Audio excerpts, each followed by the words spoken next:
الحمد للہ رب العالمین والصلاة والسلام علی رسولہ الامین اما بعد فاعوذ باللہ من الشیطان الرجیم بسم اللہ الرحمن الرحیم لقد کان لکم فی رسول اللہ اسوۃ حسنہ وقال النبی صلی اللہ علیہ وسلم من شاء صام ومن شاء افطر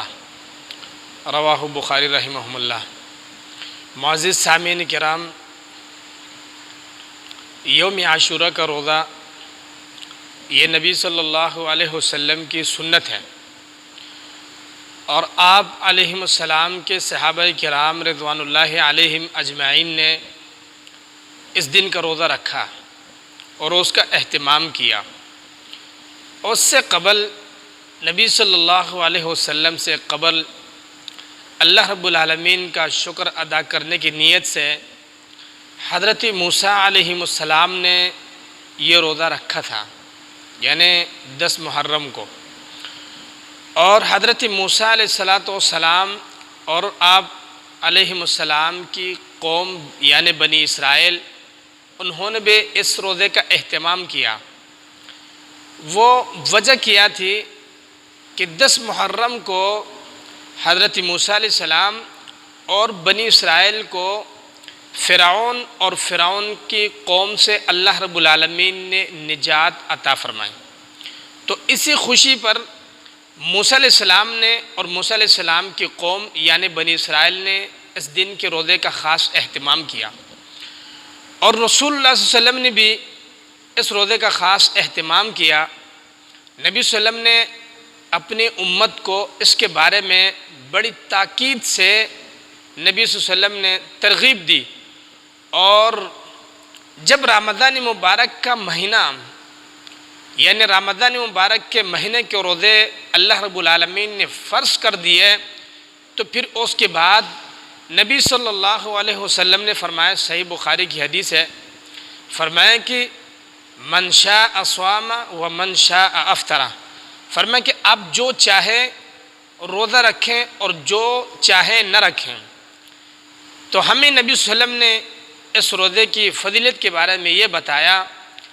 کہ جو شخص یوم عاشورہ یعنی 10 محرم کا روزہ رکھے گا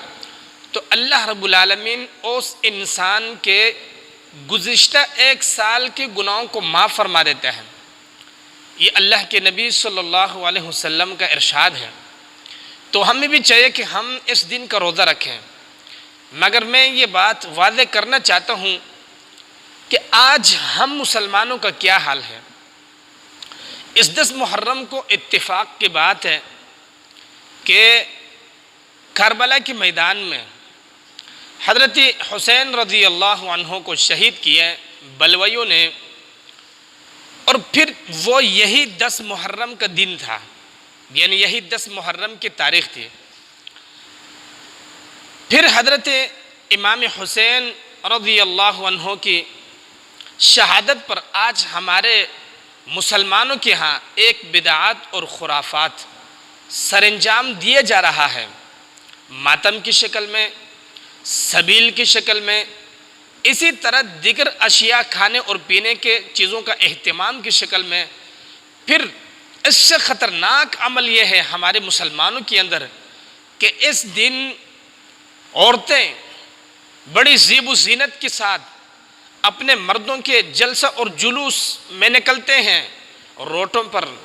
قبرستانوں کو سجاتے ہیں۔ اور میرے معزز بھائیوں،